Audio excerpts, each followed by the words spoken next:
제가 보는 관점에서는 결국 한국교회가 이렇게 무너진 맨 그 밑바닥에 있는 가장 근원적인 원인을 따져보면 결국 한국교회가 돈의 노예가 됐다 하는 것이 저의 기본적인 관점입니다.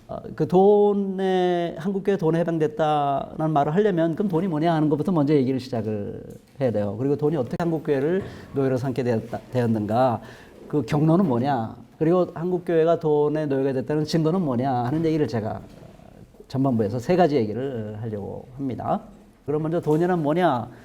여러분, 돈이라는 거는 그 사실 사회과학적으로 경제학적으로 연구하면 또 밑도 끝도 없어요. 이 돈이라는 게. 그러니까 돈의 근원지는 이제 상품 생산입니다. 상품 생산. 그러니까 물건을 만들 때 두 가지 목적으로 만들어요. 하나는 자기가 직접 사용하려고 만들기도 하고, 그걸 사용 가치라고 말하죠. 물건을 만들어서 누구와 교환을 해요. 나도 뭘 갖고, 내가 못 만들지만 다른 사람이, 교환은 되게 옛날 시대 교환은 두 공동체가 만들어서 교환이 이루어졌어요. 왜냐하면 그 공동체마다 자기들이 잘 만드는 게 있고 못 만드는 게 있어요. 그럼 이렇게 뭐 살다 보면 공동체끼리 만날 수 있잖아요. 근데 가만 저쪽 보니까, 저기는 우리가 갖고 싶었던 게 있는데, 그거 갖고 있네. 우린 못 만드는 건데. 이런 게 생기잖아요. 그 공동체가 이 공동체를, 저기가 뭐 있네. 우리가 못 만들었던 거 우리가 필요한데. 이렇게 되잖아요. 교환을 하기 시작했어요. 그래서 물건을 생산할 때 처음에는 아주 간단한 삶을 살 때는 그냥 자기가 다 만들어서 자기가 사용하기 위해서 만들었는데, 이제 인류 역사가 조금씩 발전하면서 이제 교환을 위해서 만들기 시작해요. 그게 교환을 위해서 물건을 만들면 그게 상품이에요. 그러니까 상품은 굉장히 오래전부터 있었어요. 그게 자본주의 사회에서만 시작된 건 아니에요. 상품은 옛날 옛적부터 상품이 있었는데, 그 상품이 차지하는 위치는 여러 가지 물건 중에서 굉장히 아주 작았어요. 대부분의 것들은 그냥 스스로 공동체가 만들어서 써요. 그리고 특별하게 몇 개 필요한 것만 상품으로 서로 교환을 한 거예요. 그래서 돈이 처음에는 이제 물건과 물건을 바꾸죠. 이게 불편하잖아요. 물건과 물건 만들려면 이게 내가 저 물건을 쌀을 갖고 싶고 나는 그 호미를 갖고 있어. 뭐 호미라면 안 되는데 뭐가 없을까? 가죽을 갖고 있어요. 근데 내가 가죽 갖고 쌀을 사고 싶은데 쌀 가진 사람이 가죽을 갖고 있으려면 가죽을 좋아하려는 법은 없잖아요. 그러니까 물건과 물건으로 이 교환하려면 좀 굉장히 힘들어. 너희들은 가라. 우리 다음 공동체 만들래. 이렇게 굉장히 힘들어요. 그래서 사람들이 자연스럽게 모든 물건을 살 수 있는 그걸 일반적 등가물이라고 말해요. 어떤 물건인지 살 수 있는 것. 그것을 일반적 등가물이다. 등가. 쌀 한 가마에 요거 몇 개, 가죽 뭐 몇 제곱미터에 요거 몇 개. 그러면 모든 것과 등가로 일반적으로 사용될 수 있는 것을 일반적 등가물이라고 표현을 해요. 그러니까 옛날에 일반적 등가물이 뭐 조개, 무슨 소가죽 뭐 이랬어요. 근데 그것도 불편해요. 그러니까 이제 썩지 않고 오래 가는 것, 또 값어치가 있는 것, 금, 은 이렇게 된 거예요. 금, 은 하다가 이게 또 불편해. 그러니까 나중에 지폐가 나오고, 요즘은 이제 그것도 불편해. 그러니까 어떻게 해? 요즘 숫자만 왔다 갔다 해.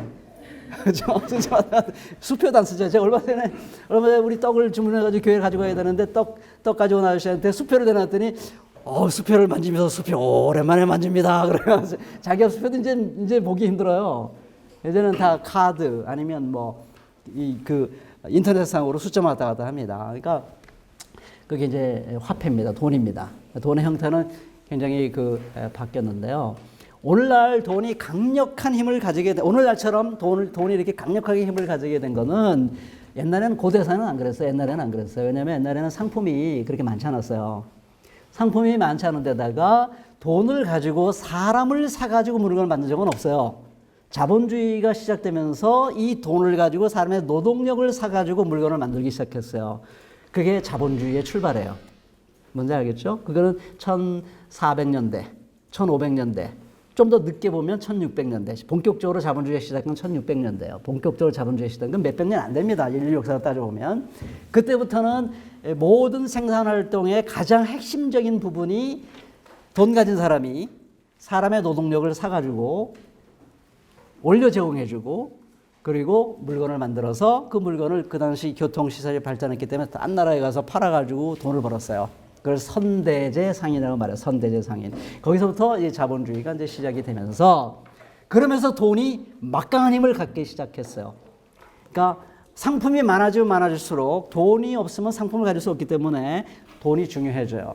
상품 생산이 많아질수록 돈이 중요해져요. 상품의 종류가 많아질수록. 게다가 인간까지 상품이 됐어요. 급기야는 인간이 상품이 된 거예요. 그래서 우리 자본주의 사회의 특징은 뭐냐면 인간이 상품이에요. 그래서 여러분들 뭐라고 표현해요? 제 몸값이 얼마쯤 될까요?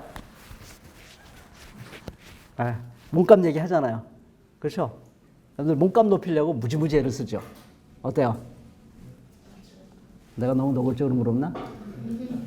자기 몸값 높이고 싶죠? 네. 그게 자본주의 사회예요. 그러니까 사람까지 상품이 된 거예요. 노동이 상품이, 이제 전문적으로 말하면 쉽지 않은데 노동이 아니고 노동력이에요. 여기에 비밀이 있어요. 아까 자본주의 사회 특징은 뭐냐면 노동력을 자본가가 사요. 노동력이라는 상품을 사가지고 그 상품의 사용가치를 자본가가 사용하는 거예요. 사용가치. 노동력의 교환가치는 굉장히 싸요. 그런데 그 노동력의 교환가치는 싼데 그 사람이 실제 노동 현장에서 일하는 거는 그 교환가치보다 훨씬 더 많은 유용성이 있어요. 그걸 사용가치, 노동력은 교환가치보다 그 노동력을 산 사람이 사용할 때 훨씬 더 많은 효용을 만들어내요. 그게 자본주의의 비밀이에요. 그래서 그것이 바로 이 자본이 노동력을 상품으로 만들어서 엄청난 이윤을 챙기게 되는 비밀입니다. 그거를 아담 스미스도 어느 정도 알았어요. 데이비드 리카르도도 어느 정도 알았어요. 이건 막스가 처음 알아낸 게 아니에요. 경제학의 원조인 막스, 리카르도 사람들이 대강 감을 잡았어요. 분명히 그렇다는 거를. 그래서 모든 이자, 이윤, 지대 그 근원을 따지고 들어가면 다 결국 노동에서 나오는 거를 그 사람들이 알았고 인정을 했어요. 이 아담 스미스가 막스가 처음 얘기한 거 아니에요. 이 아담 스미스, 리카르도가 다 그 얘기를 했어요. 근데 마르크스가 그거를 아주 명확하게 세밀하게 학문적으로 증명을 했죠. 그래서 자본주의가 엄청나게 이 경제적인 생산력을 발전시킬 수 있었어요. 왜냐하면 잉여가치 엄청나게 나오기 때문에 자본들이 엄청나게 돈을 벌고 그 돈으로 엄청난 생산력을 누릴 수가 있었던 거예요. 그래서 마르크스도 이 자본주의의 생산력의 발전에 대해서는 정말 혀를 찰 정도로 감동을 했고, 만일 그런 생산력의 발전이 없었다면 새로운 사회, 사회주의니 공산주의 이런 새로운 세상은 불가능하다. 그러니까 사회주의나 공산주의는 자본주의에 빚지는 거다. 말하자면 이런 겁니다. 그러니까 자본주의 발전을 굉장히 높이 평가했습니다.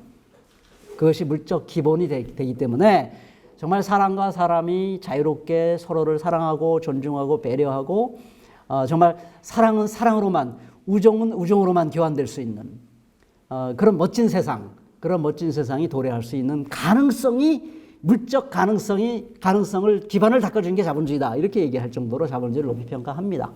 그러니까 제가 이 말을 길게 정확하게 한 얘기는 뭐냐면, 그래서 자본주의 사회에서는 돈이 엄청난 파워를 가지게 된 거예요. 돈이 엄청난 파워를 가지게 됐어요. 그 이전에는 그러지 않았는데요. 자본주의 사회에서는 돈이 엄청난 가치를 갖게 됐습니다. 그래서 돈이라는 게 요즘 우리가 생각할 때, 여러분들 돈을 정의할 때는 우리가 현재 살고 있는 자본주의 사회에서 돈을 생각해야 돼요. 자본주의 사회에서 돈은요, 이거는 보통 물건이 아닙니다.